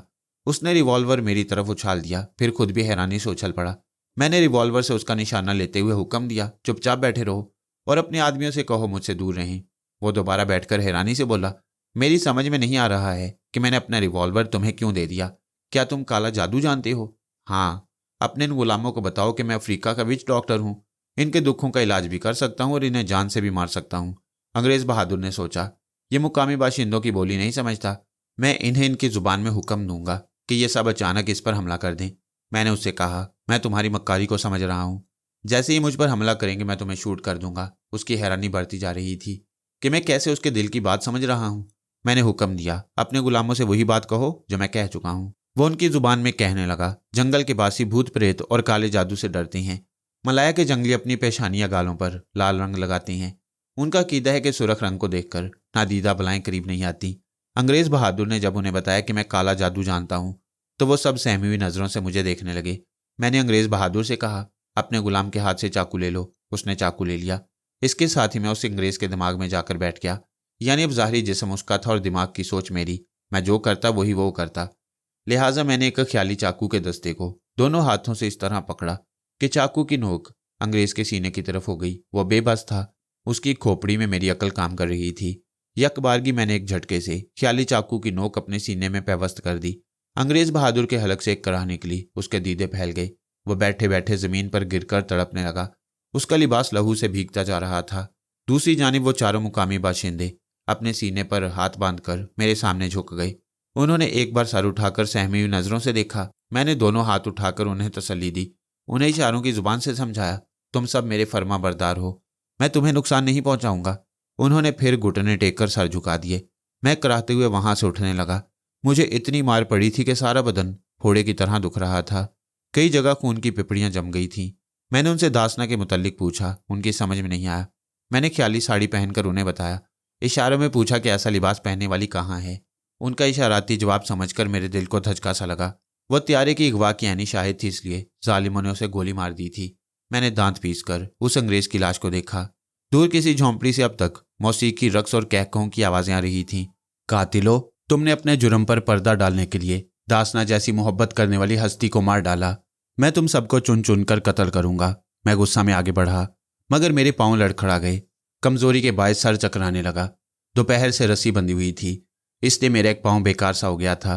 मैं एक मुकामी बाशिंदे का सहारा लेकर लंगड़ाते हुए उस झोंपड़ी की तरफ जाने लगा, जहां मौसीकी की आवाज़ आ रही थी और जहां दुश्मन अपनी जिंदगी का आखिरी जश्न मना रहे थे। मेरे एक मुकामी वफादार ने कुछ कहा। मैं उसके इशारों से समझ गया वह मुझे आराम करने के लिए कह रहा था, लेकिन मैंने इनकार कर दिया। झोंपड़ी की खिड़की और दरवाजे से गाने बजाने का शोर बुलंद हो रहा था। साथ ही कोई जोर जोर से बोल रहा था। मैं उसकी आवाज़ और लहजे की डोर थामकर उसके दिमाग तक पहुंच गया। अब झोंपड़ी के अंदर जाना जरूरी नहीं था। मैं बाहर ही पालती मारकर बैठ गया। मेरे वफादार भी मेरे आसपास घुटने टेक कर बैठ गए। मैंने जिस अंग्रेज की सोच को गिरफ्त में लिया था, अब उसकी दिमागी आंखों से झोंपड़ी का अंदरूनी मंजर देख रहा था। वहां उसके 3 हमजुबान मर्द और 2 औरतें थीं। एक मेज पर टेप रिकॉर्डर से ऑर्केस्ट्रा की आवाज़ बुलंद हो रही थी। उसके करीब ही स्टेन गन और रिवॉल्वर वगैरह रखे हुए थे। वो झोंपड़ी के वस्त में खुली जगह पर डांस कर रहे थे। मैं जिसके दिमाग में था वो एक लड़की की कमर में हाथ डालकर रक्स करता हुआ ऊंची आवाज में बोल रहा था। मैंने उसकी सोच में कहा, जानती हो मेरा नाम हेराल्ड है। उसकी सोच ने बात मुकम्मल कर दी। लड़की ने कहा, मैंने तुमसे नाम तो नहीं पूछा था, तुम्हें नशा हो रहा है। रोजी, मैं पूरी बोतल पी लूं तब भी होश में रहूंगा। मेरा नाम। मैंने हेराल्ड बनकर रोजी के मुंह पर तमांचा रसीद कर दिया। वह चीख मारकर अलग हो गई। गुस्सा की शिद्दत से गालियां देने लगी। दूसरे नौजवान ने उसकी हमायत में कुछ कहना चाहा तो हेराल्ड ने उसे एक घुंसे में दूसरी तरफ उल्टा दिया। उस वक्त हेराल्ड अपनी ज़ात में तन्हा नहीं था। उसकी ज़ात पर मेरी सोच का सिक्का चल रहा था। जरा सी देर में वहां अच्छा खासा हंगामा बर्पा हो गया। वो लोग हेराल्ड को पकड़कर उसे समझाना चाहते थे, लेकिन मेरी सोच ने उसे स्टेन गन के पास पहुंचा दिया। पहले उसने टेप रिकॉर्डर उठाकर उनकी तरफ फेंका। वो मुंतशिर होकर दूर हट गई। फिर इससे पहले कि वो आगे बढ़ते, हेराल्ड ने स्टेन गन संभाल ली। अपनी ताकत और असले पर घुमंड करने वालों, तुम्हारा दिमाग तुम्हारा नहीं मेरा होता है। इस दुनिया के हर इंसान की खोपड़ी से फरहाद बोलता है। मुझसे बचकर कहाँ जा सकोगे? एक ने चीख कर कहा, हेराल्ड तुम नशे में हो, स्टेन गन फेंक दो। उसकी बात खत्म होते ही तड़ातड़ गोलियां चलने की आवाजें आईं। इंसानी चीखें बुलंद हो रही थीं। 2 औरतें चीखती हुई बाहर आ गईं। हेराल्ड उनके पीछे दौड़ता हुआ आया, फिर चीख कर बोला, हॉल्ट। वो दोनों रुक गईं। रोजी मौत के डर से थर थर कांपने लगी। उसके साथ वाली उधेड़ उम्र की औरत ने गिड़गिड़ा कर कहा, हेराल्ड तुम्हें क्या हो गया है? फॉर गॉड सेक होश में आओ। मैं हेराल्ड के दिमाग से निकल आया। उसने चौंक कर झोंपड़ी के अंदर देखा। वहां तीनों साथियों की लाशें नजर आ रही थीं। मारे हैरत के उसके हाथों से स्टेन गन छूट गई। उसने एक नज़र हम पर डाली। हम जमीन पर बैठे हुए थे। उसने हमें नज़रअंदाज करते हुए उधेड़ उम्र की औरत से पूछा, मैरी मुझे क्या हो गया था? मुझे यूं लग रहा है जैसे मैं ख्वाब देख रहा था और ख्वाब में गोलियां चला रहा था। मैरी ने आगे बढ़कर पूछा, अब तो होश में आ गई हो, हम पर तो गोलियां नहीं चलाओगे? मेरे वफादारों में से एक उठकर खड़ा हो गया और अपनी जुबान में कुछ बोलने लगा। मैरी उसकी जुबान समझती थी। वह हैरानी और बेयकीनी से मेरी जानिब देखते हुए सोचने लगी, क्या वाकई ये काला जादू जानता है? क्या अभी जो कुछ हुआ ये सब जादू का असर था? मैंने कहा, मैरी तुम दुरुस्त सोच रही हो, अभी तुम्हारे सामने हेराल्ड अपनी जान देगा। वो परेशान होकर मुझे देखने लगी। हेराल्ड ने मेरी बात सुनते ही फौरन स्टेन गन उठाकर कहा, यू विच डॉक्टर, मैं तुझे जिंदा नहीं छोड़ूंगा। मैंने उसे दिमागी झटका पहुंचाया। उसके हलक से चीख निकली। स्टेन गन हाथ से छूट गई। वो दोनों हाथों से सर को थामकर आगे पीछे झूलने लगा। मैंने फिर उसके दिमाग में हलचल मचाई। वो चीखता हुआ गिर पड़ा, जमीन पर इधर उधर तड़पने लगा। मैंने मैरी से पूछा, उस साड़ी वाली हिंदुस्तानी औरत को किसने गोली मारी थी? वो मारे दहशत के थूक निकलते हुए सोचने लगी। मैं हेराल्ड का नाम नहीं लूंगी, इसकी जान बख्शी की इल्तिजा नहीं करूंगी। मैंने अपने रिवॉल्वर को हेराल्ड की जानिब उछाल दिया। वो जमीन पर पड़ा, दिमागी तकलीफ से करा रहा था। रिवॉल्वर को करीब देखते ही उसने उसे उठा लिया, लेकिन मुझे निशाना न बना सका जो उसके दिमाग में मौजूद हो। भला उसे कैसे टारगेट बना सकता था? अलबत्ता वो खुद अपने दिमाग से या अपनी खोपड़ी से बाहर था। रिवॉल्वर की नाल उसकी खोपड़ी से लग गई। मैरी ने चीख कर कहा, नहीं हेराल्ड नहीं। ठाई की आवाज़ रात के सन्नाटे में गूंजती चली गई। फिर खामोशी छा गई। मैरी दोनों हाथों से मुंह छुपाकर रोने लगी। मैंने बड़ी सफाकी से कहा, उस हिंदुस्तानी औरत की मौत पर आंसू बहाने वाला कोई ना था। चुप हो जाओ, वरना तुम्हारी मौत पर भी कोई नहीं रोएगा। वो सहम कर जल्दी जल्दी अपने आंसू पहुंचने लगी। रोजी मुझे देखकर थर थर कांप रही थी। मेरे वफादार मारे दहशत के बार बार मेरे सामने झुक रहे थे और बुलंद आवाज से कुछ कह रहे थे। मैंने मैरी से पूछा, ये क्या कह रही हैं? वो मेरे आगे घुटने टेक कर बोली, ये तुम्हें कहर का देवता समझकर बस्ती के लोगों को आवाजें दे रही हैं और उनसे कह रही हैं कि वो तुम्हारे सामने आकर झुक जाएं। मैरी दुरुस्त कह रही थी। जरा सी देर में बस्ती के तमाम दरवाजे खुल गए। मर्द औरतें मेरे तरफ जमा होकर सर झुकाने लगे। मैंने मैरी से कहा, इन्हें समझाओ कि सिर्फ एक खुदा के आगे सर झुकाया जाता है, मेरे सामने कोई ना झुके। मेरी इज्जत करने के लिए इतना ही काफ़ी है कि वो मेरे सामने मुस्कुरा दिया करें। मैरी उन्हें समझाने लगी। इसका नतीजा ये हुआ कि चारों तरफ दांतों की नुमाइश होने लगी, यानी वो मुस्कुरा रहे थे। नौजवान रोजी भी सहमी हुई मुस्कुरा रही थी। मैंने उसे हुक्म दिया कि मेरे लिए खाने का इंतजाम करे। मैरी से कहा कि वो मेरे जख्मों के लिए फर्स्ट एड का सामान ले आए। फिर मैं अपने वफादारों का सहारा लेकर एक झोंपड़ी में आया। वहाँ मुजरिमों ने अपने ऐशो आराम का तमाम सामान मुहैया कर रखा था। मैं एक आरामदेह बिस्तर पर लेट गया। मैं मैरी और रोजी की तरफ से मुतमईन नहीं था। वहाँ बारी बारी उनकी सोचें पढ़ता जा रहा था। बस्ती के बड़े बूढ़े मेरे बिस्तर के अतराफ खड़े हुए थे। उनमें से एक बूढ़े ने टूटी फूटी अंग्रेजी में कहा, साहब तुम्हारा कपड़ा खून खून हो गया है। इधर गोरा लोग का बहुत कपड़ा है, बदल लो। मैंने कहा, तुम अंग्रेजी समझ लेते हो, ये अच्छा ही हुआ। अब तो मेरे साथ रहा करोगे और मेरी बातें अपने लोगों को समझाया करोगे। तुम्हारा नाम क्या है? मेरा नाम मांगला है। यहाँ के और भी नौजवान अंग्रेजी सीख रही हैं। उसने एक नौजवान को पुकारा। एक सेहतमंद नौजवान मेरे सामने आकर मुस्कुराने लगा। मैंने कहा, मेरे लिए कपड़े ले आओ और गोरे लोगों के हर सामान को मुकफ्फल कर दो। मेरी इजाज़त के बगैर मैरी और रोजी भी किसी सामान को हाथ नहीं लगाई और ना ही इन दोनों को बस्ती के बाहर जाने का मौका दिया जाए। अब जाओ। वो चला गया। कुछ ही देर बाद मैरी फर्स्ट एड का सामान ले आई, फिर मेरे जख्मों को साफ करने लगी। इसी दौरान रोजी एक मुकामी बाशिंदे के सर पर खाने की बड़ी सी ट्रे रखकर लौट आई। उस ट्रे को मेरे बिस्तर के सराहने वाली मेज़ पर रख दिया गया। मरहम पट्टी के बाद मैरी एक इंजेक्शन तैयार करने लगी। मैंने कहा, रोजी उस ट्रे में जो दूध का जग रखा हुआ है उसे तुम पियोगी, क्यों? ठीक है ना रोजी? रोजी का रंग उड़ गया। वो हिचकिचाने लगी। मैंने कहा, और जो इंजेक्शन मेरे लिए तैयार हो चुका है वो तुम्हें लगाया जाएगा, क्यों? ठीक है ना मैरी? मैरी का चेहरा जर्द पड़ गया। उन दोनों ने आपस में मशवरा नहीं किया था। अपने अपने तौर पर मुझे हलाक करने के लिए एक दूध में जहर मिलाकर लाई थी, दूसरी ने जहरीला इंजेक्शन तैयार किया। मैंने मांगला को सूरत हाल से आगाह किया। उसने अपने आदमियों से कुछ कहा तो कितने ही लोगों ने आगे बढ़कर मैरी और रोजी को पकड़ लिया। वो दोनों गिड़गिड़ाकर मुआफ़ी मांगने लगी। उन्हें मुआफ़ नहीं किया जा सकता था, लेकिन मुजरिमों के मुतल्लिक उनसे बहुत सी मालूमात हासिल करना थी। मैंने हुक्म दिया कि अब इन्हें किसी जगह कैद कर दिया जाए। मैं कल सुबह इनकी ज़िंदगी और मौत का फैसला कर दूंगा। वो लोग उन्हें वहाँ से ले गए। सैतू मेरे लिए लिबास ले आया। मैं लिबास तब्दील करके खाने के लिए बैठ गया और मांगला और सैतू को समझाता रहा कि वो किसी गोरे आदमी से खौफ ना खाएं। जो भी बस्ती में दुश्मन बनकर आएगा मैं उन्हें खाक में मिला दूंगा। दुश्मनों को खाक में मिलाने का तमाशा वो देख चुके थे और मुझसे बहुत मरूब थे। मांगला चंद आदमियों को मेरे कॉटेज के बाहर पहरेदार बनाकर चला गया। सैतू को मैंने दूसरे कमरे में सोने के लिए कहा, फिर अपने कमरे का दरवाज़ा अंदर से बंद करके बिस्तर पर लेट गया। अब इत्मीनान से अपनों की खैरियत मालूम करने का वक्त आ गया था। सोनिया और रोमाना के लिए मैं कभी फिक्रमंद नहीं हुआ, क्योंकि वो दोनों ही अपने वजूद में आतिश फिशां थीं। आग और खून के दरिया से गुजरने का सलीका जानती थीं। लिहाजा मैं आंखें बंद करके सबसे पहले शबाना के दिमाग में पहुंच गया। वो रात के वक्त खुले जंगल में एक बरगद के तने से लगी बैठी थी। उसके करीब विनोद शर्मा जमीन पर औंधा लेटा हुआ तकलीफ से करा रहा था। एक ब्याहता औरत तन्हाई में अपने जुदा होने वाले शौहर के मुतल्लिक सोचती है। वो मेरे मुतल्लिक सोच रही थी। मैंने उसकी सोच में कहा, मेरी भी क्या नसीब है। शादी होते ही सुकून बर्बाद हो गया। दूसरी औरतों को फूलों की सेज मिलती है, मुझे कांटों का ये जंगल मिला है। वह सर्द आह भर कर सोचने लगी, अगर आजम मिल जाए तो ये कांटों का जंगल फिर एक बार फूलों का मस्कन बन जाएगा। आह, वो दुरुस्त कहता था। आखिरी वक्त तक मुझे समझाता रहा कि वो मेरा शौहर नहीं। मैंने उसकी एक न मानी। जज्बात में अंधी हो रही थी। खुद ही अपना सब कुछ उसके हवाले कर दिया। मैंने उसकी सोच में कहा, हो सकता है कि अब मैं गलत सोच रही हूँ, वही मेरा आजम हो। नहीं, वो कोई और है, मुस्तकिल मिजाज और जिद्दी आदमी है। शर्मा की पिस्तौल के सामने भी वो शराब पीने से कतराता रहा। आजम होता तो फौरन ही पीना शुरू कर देता। मैं अब अच्छी तरह समझ गई हूँ, ये वही फरहाद है जिसे रोमाना नामी कोई लड़की चाहती है, और वो रोमाना आजम को फरहाद समझकर अपने साथ रह गई है। यकीनन उसने भी अपना सब कुछ आजम के हवाले कर दिया होगा। मैंने कहा, पता नहीं हम कैसे चक्कर में पड़ गई हैं। अब अंजाम क्या होगा? होगा क्या? अब वो ही मेरा रहेगा। मैं आजम के सामने नहीं जाऊंगी। मगर फरहाद को मैं कहाँ तलाश करूं? मैंने चुपके से उसकी सोच में कहा, गढ़ा। उसकी सोच कहने लगी। वो गढ़े से निकलने के बाद शर्मा से निजात हासिल करना चाहती थी। वो बार बार उसकी गिरफ्त से निकलकर भाग रही थी।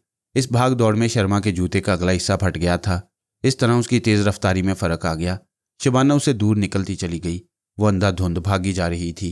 वह जंगल सचमुच भूल भुलैया था। चक फेरी की तरह शबाना को घुमा फिरा कर फिर उसी गड्ढे के पास पहुंचा दिया।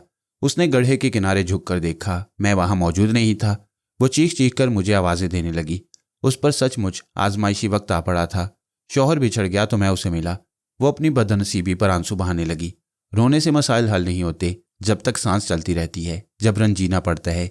जुदा होने वालों से दोबारा मिलने की आस में आगे बढ़ना पड़ता है। वो मेरी तलाश में आगे बढ़ गई। रात हो चुकी थी। कदम कदम पर खौफ और दहशत से दिल धड़क रहा था। अगर चांद की रोशनी ना होती तो शायद जंगल की तारीकी में दहशत से मर ही जाती। बहुत देर बाद जंगल के सन्नाटे में उसने किसी के कराहने की आवाज़ सुनी। किसी इंसान के कराहने की आवाज़ सुनकर उसे हौसला हुआ। वो आवाज़ की सिमत बढ़ती गई। तब उसने एक दरख्त की आड़ से विनोद शर्मा को देखा। वो घुटनों के बल रेंगता और कराहता हुआ एक तरफ जा रहा था। शबाना के करीब एक दरख्त की टूटी हुई शाख पड़ी हुई थी। उसने शर्मा को अपने काबू में रखने के लिए दरख्त की उसी शाख को उठा लिया। फिर ललकार कर बोली, शर्मा, हिम्मत है तो अब मुझे पकड़ने आओ। वह शबाना की आवाज़ सुनकर चौंक गया। फौरन ही पलट कर घिघियाने लगा, मुझे मुआफ़ कर दो, मेरी मदद करो, मैं बड़ी मुसीबत में हूँ। वो आगे बढ़कर बोली, खड़े हो जाओ, मेरे पाँव में कांटा चुभा हुआ है, मैं खड़ा नहीं हो सकता। तो फिर कांटा निकाल लो। नहीं, मैंने किताब में पढ़ा है कि मलाया के जंगल में ऐसे कांटे हैं जो अगर चुभ जाएं तो उस वक्त तक ना निकाले जाएं जब तक ऑपरेशन और दवाओं का माकूल इंतजाम ना हो। तुम्हें कैसे मालूम हुआ कि ये वही कांटा है? मैंने किताब में रंगीन तस्वीर देखी है। उस कांटे का रंग और उसकी साख्त बिल्कुल वही है। इसके चुभने के बाद जो असर होता है वही मैं महसूस कर रहा हूँ। यानी जलन नहीं होती, दर्द नहीं होता, सिर्फ खुजली होती है। वो रोने के अंदाज में हंसने लगा। शबाना ने पूछा, तुम रो रही हो या हंस रही हो? पता नहीं, खुजली हो रही है। मैंने नर्सिंग कोर्स किया है, बैठ जाओ, मैं कांटे को देखूंगी। मैं बैठ नहीं सकता। बैठने की जगह भी एक कांटा चुभा हुआ है। मेरी मदद करो, तैयारे की तरफ चलो, वहां दवाएं मिल जाएंगी। इसे मैं अपनी खुशनसीबी समझूंगा कि तुमने नर्सिंग का कोर्स किया है। क्या तुम्हें तैयारे तक जाने का रास्ता मालूम है? नहीं, यहाँ के रास्तों को समझना मुश्किल है। हम सीधे एक सिमत चलेंगे, कहीं ना कहीं पहुंच ही जाएंगे। वो एक सिमत चल पड़े, लेकिन इस तरह के शबाना इंसानों की तरह दो पाँव से चल रही थी और शर्मा दोनों हाथों और घुटनों के बल उसके पीछे पीछे जा रहा था। उसके वजूद में सिर्फ एक दुम की कमी रह गई थी।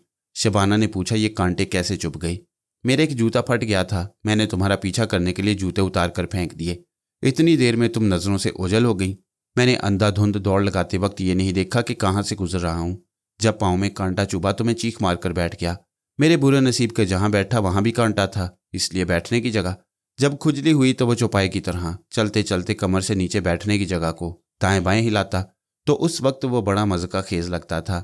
तुम्हें तुम्हारे गुनाहों की सज़ा मिल रही है। वह सर्द आह भर कर बोला, मैं शर्मिंदा हूँ। तुम माजूर हो, इसलिए इंसान की तरह शर्मिंदगी जाहिर कर रही हो। अभी शाजूर होते तो मेरे लिए शैतान ही बने रहते। वो सर झुकाए चौपाई की तरह चुपचाप चलता रहा। ना जाने वो दोनों कितनी देर तक चलते रहे। आखिर शर्मा थक हार कर औंधा लेट गया। वह इंसानों की तरह चारों शाने चित्त नहीं लेट सकता था। अब मैं आगे नहीं बढ़ सकता, भगवान के लिए कुछ करो, किसी को तलाश करो, नहीं तो मैं मर जाऊंगा। फिर वो खुद ही जोर जोर से चीखने लगा, हेल्प हेल्प। शबाना भी भूख और थकन से निढाल होकर वहीं बैठ गई। सब्र के सिवा कोई चारा न था। वो रात वहीं गुजर गई। दूसरी सुबह वो नींद से बेदार होकर आगे बढ़ गए। इस बार वो दोपहर तक मंजिल मकसूद के करीब पहुंच गए। उन्हें थोड़ी दूर कटी हुई शाखों, पत्तों और झाड़ियों का एक पहाड़ सा नजर आया। ये समझने में देर न लगी कि वहां तैयारे को छुपाया गया है। उस तैयारे के अंदर फर्स्ट एड और खाने का सामान मिल सकता था। शबाना ने करीब जाकर देखा तो उन झाड़ियों के अंदर जाने का हौसला न हुआ, क्योंकि बेशुमार कांटे भी थे। मजबूरन उन्हें वहां से भी आगे बढ़ना पड़ा। 2 मील का फासला तय करने के बाद उन्हें दरिया नजर आया। साहिल पर फलदार दरख्त थे। उन्होंने फल तोड़कर खाए। अगरचे वो लजीज नहीं थे, ताहम भूख मिट गई। दरिया के पानी ने प्यास बुझा दी। फिर वो अंधेरा होने से पहले इंसानों की तलाश में चल पड़े। ताज्जुब की बात थी कि दोस्त तो दूर रहे, दुश्मन भी नजर नहीं आ रहे थे। फिर एक बार रात मुसल्लत होने लगी। वो एक बरगद के साए में ठहर गए। अब शमाना की सोच मुझे बता रही थी कि वही बरगद का दरख्त था जिसके साए में पुरस्रार दलदल थी। किसी वक्त भी मुजरिम इस दलदल की तह से बाहर आकर उन्हें देख सकते थे और अपने खुफिया अड्डे को खुफिया रखने के लिए उन्हें हलाक कर सकते थे। मैंने फौरन ही बिस्तर से उठकर दरवाजे को खोला, सेतु को तलब किया, फिर उसे बरगद वाली जगह की तफसील बताई और उसे हुक्म दिया कि अपने चंद आदमियों के साथ जाकर मेरे 2 साथियों को इज्जत से यहाँ ले आए। सेतु के जाने के बाद मैं दरवाजे को बंद करके दोबारा बिस्तर पर आकर लेट गया। अब मेरी सोच की लहरें रोमाना के दिमाग तक पहुंच रही थीं। रोमाना के मुतल्लिक सोनिया ने मुझे यही बताया था कि वह शंकर से मुकाबला करते वक्त अंधे कुएं में गिर गई थी। मुझे पहले ही शुबा था कि सोनिया ने गलत बयानी से काम लिया है और उसे न रोमाना को हलाक कर दिया है, लेकिन सोनिया ऐसी हमाकत नहीं कर सकती थी। वो जानती थी कि किसी न किसी दिन मैं दोबारा टेलीपैथी का इल्म हासिल करूंगा तो उसे रोमाना की कातला की हैसियत से पहचान लूंगा। बहरहाल किस्सा यूं है कि सोनिया और रोमाना जब शंकर की पिटाई कर रही थी, इस दौरान शंकर का पिस्तौल सोनिया के हाथ आ गया। उसने पहली फुर्सत में शंकर को गोली मार दी। फिर उसने रोमाना को रिवॉल्वर की जद में रखकर कहा, मैं दुश्मनों को गाजर मूली की तरह काट कर फेंक देती हूँ। मैंने किसी पर रहम करना नहीं सीखा है। तुम्हें सिर्फ इसलिए ज़रा सी छूट दूंगी कि तुम फरहाद के लिए भटकती हुई यहाँ तक आई हो। मैं नहीं चाहती कि फरहाद मुझे तुम्हारी कातला की हैसियत से पहचाने, लिहाजा 1 मिनट की मोहलत देती हूँ, यहाँ से भाग जाओ। रोमाना ने कहा, मैं मौत से नहीं डरती, लेकिन बेमौत मरना भी पसंद नहीं करती। क्या हम आपस में सहेलियां नहीं बन सकती? सोनिया ने बड़ी सफाकी से कहा, तुम्हारी जिंदगी का आखिरी 1 मिनट तेजी से गुजर रहा है। वो उल्टे कदमों पीछे जाती हुई बोली, मैं जा रही हूँ, और जाते जाते फिर एक बार दोस्ती की पेशकश कर रही हूँ। मैं नहीं चाहती कि हम अगली बार दुश्मन के तौर पर मिलें। वो तो हम ज़रूर मिलेंगे और वो तुम्हारी ज़िंदगी का आखिरी मोड़ होगा। ये कहते हुए उसने ठाएं से एक गोली चलाई। रोमाना ने जिम्नास्टिक का करतब दिखाया। हप हप की आवाज़ के साथ खंडर के एक सतून के पीछे गई, फिर वहां से छलांग लगाकर टूटी हुई दीवारों के पीछे गुम हो गई। पहले उसने सोचा कि खंडरात में इधर उधर से छुपकर किसी तरह सोनिया के करीब पहुंचे और उसके हाथ से रिवॉल्वर गिरा दे। फिर उसे कुछ देर पहले की जंग याद आई।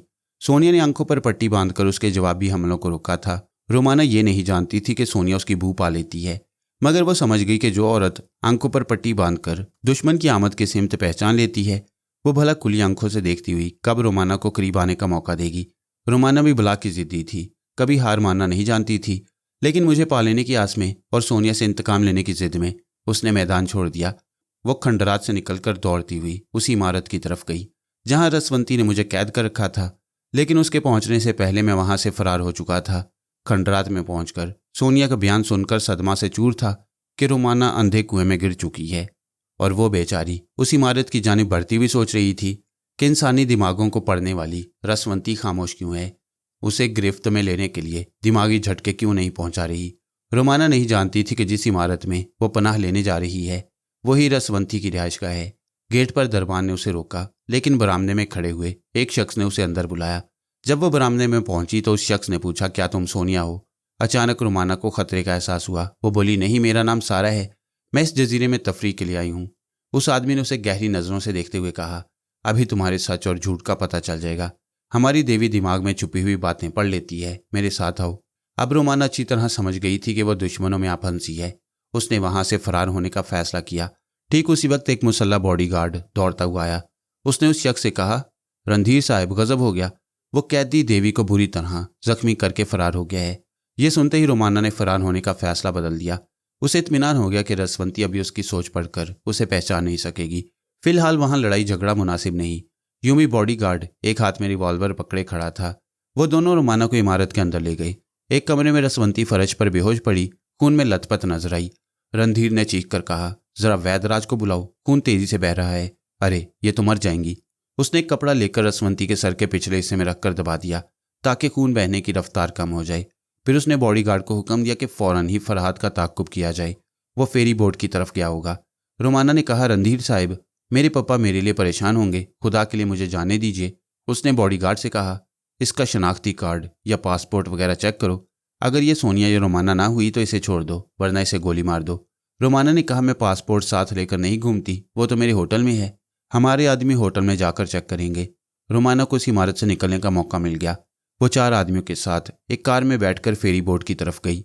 वो फरहाद को पाल लेना चाहती थी, मगर उस वक्त दिल ही दिल में दुआ मांग रही थी कि वो फेरी स्टेशन पर ना मिले और ना दोबारा रसवंती के जाल में फंसे। सोनिया की शौकन की हैसियत से ये सोचकर उसे इत्मीनान होने लगा कि फरहाद तो फरार हो रहा है, अब सोनिया भी उसे ना पा सकेगी। वो कार की पिछली सीट पर 2 आदमियों और 2 रिवॉल्वरों के दरमियान बैठी हुई थी। अगली सीट से एक शख्स ने कहा, हम कानूनन तुम्हें हिरासत में रख सकती हैं। पुलिस स्टेशन में ये रिपोर्ट दर्ज करा सकते हैं कि तुम और तुम्हारे साथी ने इमारत में दाखिल होकर देवी को मरने की हद तक जख्मी किया और लाखों रुपए के जेवरात चुरा लिए। तुम्हारा साथी फरार होने में कामयाब हो गया, मगर हमने तुम्हें पकड़ लिया। मैं किसी फरहाद को नहीं जानती। हम तुम्हारी जुबान पर नहीं, तुम्हारे पासपोर्ट पर भरोसा करेंगे।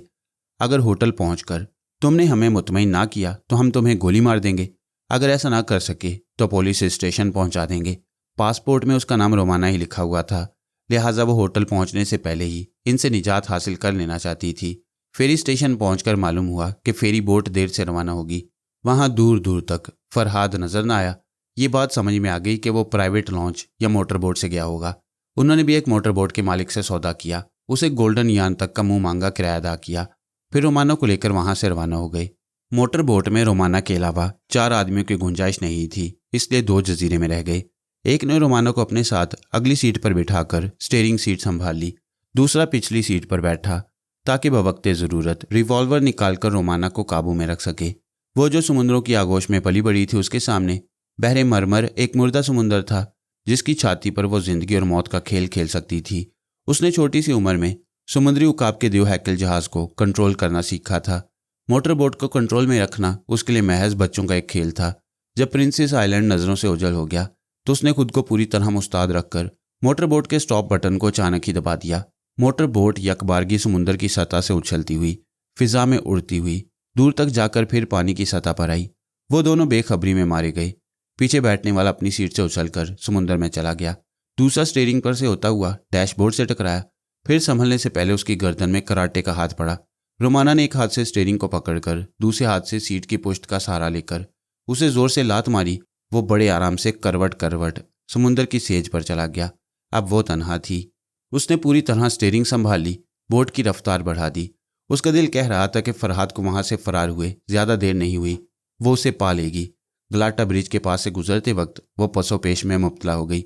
गलाटा पुल के एक किनारे आपा सूफिया का इलाका था। दिमाग ने समझाया कि फरार होने वाला सबसे पहले वाले साहिल की तरफ जाएगा और गोल्डन यान का साहिल तो मीलों दूर है और उसे भी जल्द अज जल्द मोटर बोट छोड़ देना चाहिए। हो सकता है कि समुद्र में डूबने वालों को कोई इमदादी कश्ती बचा ले, फिर वहां की पुलिस मोटर बोट के नाम और नंबर से उसे पकड़ लेगी। तकदीर में अभी फरहाद से दूरी लिखी थी। अगर वो गोल्डन यान की तरफ जाती तो फरहाद और सोनिया तक पहुंच जाती, लेकिन वो आपस सूफिया पहुंच गई। मोटर बोट को छोड़ते वक्त पिछली सीट के नीचे रिवॉल्वर पड़ा हुआ नजर आया। उसने उसे उठाकर अपने लिबास में छुपा लिया। वहां से वो एक टैक्सी में बैठकर होटल पहुंची। अपना सफरी बैग लेकर होटल का बिल अदा किया, फिर अपने महबूब की तलाश में निकल पड़ी। रात की तारीकी फैल चुकी थी। वो फुटपाथ पर पैदल चल रही थी। एक शख्स ने उसके करीब कार रोक दी। कहाँ जाओगी, मैं पहुंचा दूं? वह बिला झिझक अगली सीट का दरवाजा खोलकर बैठ गई। मैं अपने एक फ्रेंड को तलाश कर रही हूँ, क्या तुम मेरी खातिर शहर की सड़कों पर घूमना पसंद करोगे? वो खुश होकर कार स्टार्ट करते हुए बोला, चलो इसी बहाने एक हसीन साथी का साथ रहेगा। कार आगे बढ़ गई। ये वो वक्त था जब फरहाद और सोनिया कमाल पाशा की रिहाइश गाह में रात का खाना खाने के बाद लाइलमी में ख्वाब आवर कॉफ़ी पी रहे थे। दूसरी तरफ शबाना आजिम के साथ अपनी कार ड्राइव करती हुई इस्तांबुल में दाखिल हो चुकी थी। तकरीबन 45 मिनट के बाद रोमाना ने महसूस किया कि कार चलाने वाला शहर की हदूद से निकल रहा है। उसकी बातों से जाहिर हो चुका था कि उसकी नीयत खराब है, दूसरे लफ्जों में उसकी तकदीर खराब है। रोमाना ने कहा, इश्क करने के लिए और कितनी दूर ले जाओगे? क्या ये जगह काफ़ी नहीं? वो फौरन ही कार रोक कर बोला, तुम बहुत ही समझदार लड़की हो। उसने हाथ आगे बढ़ाया, वो पीछे हट गई। दरवाज़ा खोलकर खड़ी हो गई। वो फिर हाथ बढ़ाकर बोला, क्यों तड़पा रही हो? रोमाना ने शर्माते हुए अपना हाथ उसे पेश किया।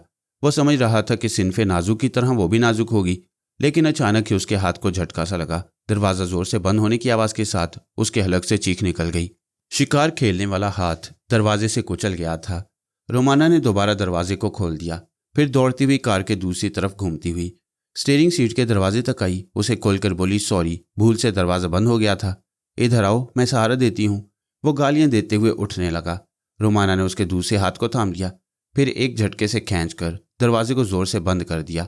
उसकी फलक शगाफ चीखों से कार की महदूद फिजा गूंजने लगी। वो दरवाज़ा खोलकर बोली, सॉरी, मुझे वीराने में लाते वक्त तुमने सोचा ही होगा कि यहाँ चीखें सुनने वाला कोई नहीं होता। वो एक लात मारकर बोली, चलो इस सीट पर बैठ जाओ। उसके दोनों हाथ कलाई से झूल रहे थे, वहां से लहू रिस रहा था, उंगलियों की हड्डियां भी टूटी होंगी। वह तकलीफ की शिद्दत से तड़पता हुआ खिसकता हुआ पास वाली सीट पर पहुंच गया। रोमाना स्टीयरिंग सीट पर बैठकर दरवाज़ा बंद करती हुई बोली, दुनिया की हर औरत शीशे की गुड़िया नहीं होती। मैं सिर्फ एक ही फौलाद को मानती हूँ और उसी की तलाश में भटक रही हूँ। अब तुम भी मेरे साथ भटकते रहोगे। पुलिस में रिपोर्ट दर्ज कराने के लिए मैं तुम्हें आज़ाद नहीं छोड़ूंगी। उसने लिबास के अंदर से रिवॉल्वर निकालकर अपनी गोद में रख लिया, फिर बोली, तुम रास्ते में चीखना चाहोगे तो इसकी एक गोली तुम्हें खामोश कर देगी। उसने कार स्टार्ट कर दी, उसे यू टर्न देकर फिर इस्तांबुल की तरफ जाने लगी। वो बेचारा हाथ क्या बढ़ाता, दोनों ही हाथ बेकार हो चुके थे। वह तकलीफ की ज्यादती से कराह रहा था। रोमाना ने चीखने या रोने से मना कर दिया था। इससे ज्यादा जुल्म और क्या हो सकता था कि फरियाद की भी इजाजत नहीं थी। वो बोली, अब तुम तकलीफें बर्दाश्त करते हुए सोचो कि तुम्हारे हाथ होते तो मैं एक कमज़ोर औरत की तरह चीखती रहती। तुम सब अपने बाजुओं पर घुमंड करते हो। अगर ये बाजू तोड़ दिए जाएं तो तुम सब बड़े आराम से शराफत की ज़िंदगी गुजारोगे। खुदा के लिए मुझ पर तरस खाओ, मुझे फौरी तिब्बी इमदाद की ज़रूरत है। अगर तुम एक औरत की आबरू को ज़ख्मी कर देते तो उसे कौन तिब्बी इमदाद पहुँचाता। वो बोलते बोलते रुक गई। ट्रैफिक के हजूम में गाड़ी रोकना पड़ी। वो एक तंग सा रास्ता था, मुखालिफ सिमत जाने वाली गाड़ियाँ करीब से गुजर रही थीं। दूसरी गाड़ियों की हेडलाइट्स की इतनी रोशनी थी कि रोमाना को एक कार की पिछली सीट पर फरहाद नजर आ गया, जो दरअसल आजम था। उसके आसपास दो आदमी बैठे हुए थे। रोमाना ने उसे आवाज़ दी, मगर वो गाड़ी उसे तेजी से क्रॉस करती हुई निकल गई। उसने भी अपनी गाड़ी को पीछे किया, फिर उसे मोड़ती हुई आगे जाने वाली कार के पीछे लग गई। कार की रफ्तार तेज थी, लेकिन रोमाना बहुत दूर जाकर उसे ओवरटेक करती हुई आगे निकल गई। ओवरटेक करते वक्त उसने दूसरी कार की पिछली सीट पर सरसरी नज़र डालते हुए देखा, एक शख्स ने आजम की पसली से रिवॉल्वर लगा रखा था। उसने अपनी गाड़ी बहुत आगे ले जाकर सड़क पर तिरछी खड़ी कर दी। पीछे आने वाली कार को रुकना पड़ा। रोमाना ने फुर्ती दिखाई, कार से निकलकर उसकी आड़ में जाकर ललकारती हुई बोली, फरहाद को मेरे हवाले कर दो। पिछली कार से दो आदमी रिवॉल्वर लिए बाहर आए। उनमें से एक ने कहा, तुम्हें गलतफहमी हुई है, ये फरहाद नहीं आजम है। उसी वक्त आजम ने चीख कर कहा, यह झूठ बोल रही हैं, मैं फरहाद हूँ। फरहाद, बकवास मत करो, एक ने डांट कर कहा। देखो लड़की, यहाँ करीब ही एक पुलिस चौकी है। फायरिंग के नतीजे में हम पकड़े जाएंगे। तुम इसे अच्छी तरह देख लो। अगर ये तुम्हारा आदमी है तो हम इसे तुम्हारे हवाले कर देंगे। आजम को कार से बाहर निकाला गया। वो तो सर से पांव तक फरहाद ही नजर आ रहा था। रोमाना ने कहा, यह मेरा ही आदमी है। मैं बहुत अरसा से इसकी तलाश में भटक रही हूँ। तुमने इसे क्यों पकड़ा है? जवाब मिला, ये करोड़पति की बेटी को बहकाकर इस्तांबुल ले आया है। हमें इसका हुलिया बताया गया था, उसी के मुताबिक हमने इसे पकड़ा है। रोमाना ने कहा, सिर्फ किसी का हुलिया जहन में रखकर तुमने एक शरीफ आदमी को हिरासत में रखा है। इसे मेरे हवाले कर दो। हम हांगकांग से आए हैं, वापस चले जाएंगे। वो लोग तजब्जुब में पड़ गए। यही बात समझ में आ रही थी कि उन्होंने फरहाद को आजम समझकर पकड़ रखा है। वो सब आपस में मशवरे करने लगे। फिर एक ने कहा, हम एक शर्त पर इसे छोड़ देती हैं। तुम अभी से लेकर इस मुल्क से चली जाओ। अगर ये आजम भी हुआ तो हमें इत्मीनान रहेगा कि हमारे बॉस की बेटी को बहकाने वाला यहाँ से दूर जा चुका है। मैं आज ही नहीं जा सकती क्योंकि फरहाद का पासपोर्ट और वीज़ा गुम हो चुका है।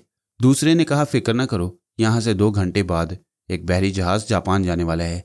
हमारे स्मगलर तुम्हारे साथी को भी स्मगल करके ले जाएंगे। बोलो मंजूर है? मंजूर है, लेकिन यहाँ इस कार में मेरा एक शिकार है जिसके दोनों हाथ मैंने बेकार कर दिए हैं। क्या जहाज़ की रवानगी तक तुम लोग उसे हिरासत में रखोगे? एक शख्स ने आगे बढ़कर दोनों हाथों के पाहिज को देखा, फिर कहा, फिक्र न करो, इसका भी बंदोबस्त हो जाएगा। फिर दोनों तरफ से मामला तय हुए। रोमाना ने कहा कि फरहाद उसके साथ कार में बैठेगा। उन्होंने धमकी दी कि अगर वह फरहाद के साथ फरार होना चाहेगी तो वो इस तरह कानूनी गिरफ्त में ले आएंगे कि फरहाद बगैर पासपोर्ट के इस मुल्क में आया है और रोमाना ने इस मुल्क के एक शहरी को दोनों हाथों से अपाहिज बना दिया है। रोमाना बात नहीं बढ़ाना चाहती थी, उसे फरहाद मिल गया था। वो उसे सोनिया से दूर ले जाना चाहती थी, इसलिए मामला तय हो गए। वो सब दोस्ताना अंदाज में बंदरगाह तक पहुंचे। आजम को अगवा करने वाले दो शख्स रोमाना का पासपोर्ट और वीज़ा लेकर गए। आधे घंटे बाद वापस आकर उन्होंने बताया कि रोमाना के लिए कैबिन मखसूस हो चुका है। आजम को जहाज़ के एक खुलासी की हैसियत से मुलाजिम रख लिया गया है। मुलाजमत के जाली कागजात भी तैयार हो चुके हैं। अगर कानूनी तौर पर यह सब कुछ होता तो हफ्ते और महीने गुजर जाते। खैर, कानूनी काम मिनटों में हो जाता है। इसके लिए रोमाना को $20,000 अदा करने पड़े, जो उसके लिए 20 पैसे के बराबर थे। 1 घंटा बाद वो जहाज़ में रवाना हो गए। रोमाना आजम के साथ रेलिंग के पास खड़ी दूर होते हुए साहिल को देख रही थी और सोच रही थी कि फरहाद का रवैया कुछ बदला हुआ है। उसने कार में सफ़र करने के दौरान उससे गुफ्तगू की थी, मगर वो हर बात के जवाब में हूँ हाँ कहकर खामोश हो जाता। वो बड़े दुख से उसे देखती हुई बोली, फरहाद, पापा की ज़िंदगी में मैंने एक गलती की, तुम पर एतमाद नहीं किया। इस एक गलती के बायस तुम अब तक नाराज़ हो। तुम ये नहीं देखते कि मैं किस कदर पछताती रही, तुम्हारी तलाश में कहाँ कहाँ भटकती रही। क्या तुम मुझे मुआफ़ नहीं करोगे? आज़म ने कहा, मिस, मैं फरहाद नहीं हूँ। वो लोग दुरुस्त कह रहे थे, मेरा नाम आज़म है। क्या मुझसे दूर रहने का ये नया बहाना हाथ आ गया है? मैं सच कह रहा हूँ। मैंने कार में बैठकर तुमसे सच कहना चाहा। मैं इस मौका की ताक में भी था कि मुझे फरार होने का मौका मिल जाए, मगर मुझे अगवा करने वाले बेहद मोहताज थे। मैं बुरी तरह फंस गया हूँ। मेरी बीवी शबाना इधर मुझे तलाश कर रही होगी। शबाना नहीं, सोनिया कहो। तुम सोनिया से मिलने इस्तांबुल आए थे। तुम किस सोनिया की बात कर रही हो? मैं तुम्हें कैसे यकीन दिलाऊं कि मैं फरहाद नहीं हूँ? मुझे गौर से देखो, अगर वो फरहाद मेरा हमशक्ल होगा तब भी हमारे दरमियान थोड़ा बहुत फ़र्क ज़रूर होगा। ज़रा मुझे पहचानने वाली नज़र से देखो। रोमाना ज़रा पीछे हटकर उसे सर से पांव तक देखने लगी। जहाज़ में काफ़ी रोशनी थी। रात में दिन का समा था। उसने बार बार आज़म के चेहरे को गहरी नज़रों से देखा। वो हर पहलू से फरहाद ही था। अगर कहीं हल्का सा भी फ़र्क हो तो वो उसे समझ नहीं सकती थी, क्योंकि एक तवील अरसा के बाद फरहाद की कार्बन कॉपी को देख रही थी। वो उदासी से सर हिलाकर बोली, नहीं, मुझे ऐसे झूठ से ना बहलाओ जिस पर कोई बच्चा भी यकीन ना करे। सुनो, मैं तुम्हें मजबूर नहीं करूंगी कि तुम सोनिया और मेयून को छोड़ दो और मुझे अपना लो। नहीं, तुम मुझे ना अपनाओ। जब तक मुझसे नफरत कर सकते हो करते रहो। बस एक इल्तिजा करती हूँ कि अपने साथ रहने दो, क्योंकि मैंने तुम्हारे लिए दुनिया वालों का साथ छोड़ दिया है। अब मैं अकेली कहाँ जाऊंगी? वह हालात से शिकस्त खाकर आंसू बहाने वाली लड़की नहीं थी। खतरनाक लेडी सारा की बजाय मोहब्बत करने वाली रोमाना बनकर जिसकी तलाश में इस्तांबुल आई थी, वही बेमुरव्वत बन गया था। उसे अपनी रोमाना कहना तो दूर की बात है, खुद को भी फरहाद तस्लीम करने से इनकार कर रहा था। और ये सब पीछा छुड़ाने वाली बात थी। उसकी बेमुरव्वती से रोमाना की आंखों में आंसू आ गए। वो अपने आंसू पहुंचती हुई अपने कैबिन में आ गई। उसके अंदर की लेडी सारा बोल रही थी, एक मर्द के प्यार ने तुझे कमज़ोर बना दिया है, वरना तो वही लड़की है जो कभी रोना नहीं जानती। दानिशमंदी यही है कि उसे दिल से नोच कर फेंक दे। किसी को दिल से निकाल देना आसान नहीं होता। वो बाथरूम में आकर आईने में अपने आप को देखने लगी, सोचने लगी, मैं उसका प्यार नहीं भूल सकती, लेकिन उसकी बेरुखी के जवाब में बेरुखी जाहिर कर सकती हूँ। मैं इतनी गई गुजरी तो नहीं हूँ कि उसकी खुशामद ही करती रहूँ।